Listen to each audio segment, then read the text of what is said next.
সম্মান জানানোর জন্য আজকে আমাদের এই কেরালা পদযাত্রা।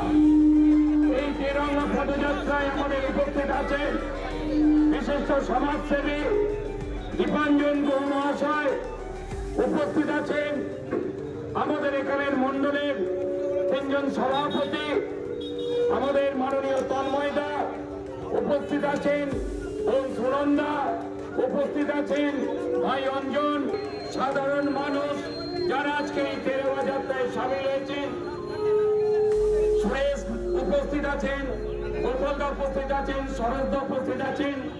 আমি সবাইকে আন্তরিক শ্রদ্ধা এবং অভিনন্দন জানাচ্ছি।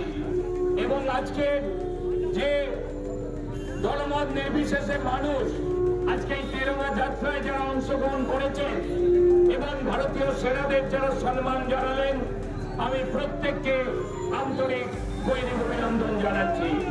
আজকে পাকিস্তান যেভাবে আজকে জবাব দেওয়া হয়েছে, ভারতবর্ষের প্রধানমন্ত্রী নরেন্দ্র মোদী আজকে সেনাদের যেভাবে অর্ডার দিয়েছে, সেনারা যেভাবে কাজ করেছে, আজকে আমরা পাকিস্তানকে আমরা হুঁশিয়ারি দিতে চাই যে যদি আমাদের দিকে আর একবার ফিরে তাকান, আমরা কিন্তু ভারতবর্ষ বসে থাকবো না, আমরা কিন্তু গুড়িয়ে শেষ করে দেবো।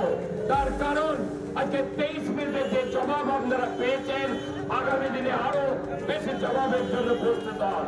আমি এই বলে প্রত্যেককে আমি আমার আন্তরিক শ্রদ্ধা, সম্মান এবং ভালোবাসা জানিয়ে আমি আর বক্তব্য শেষ করলাম। ভারত মাতা জয় হোক।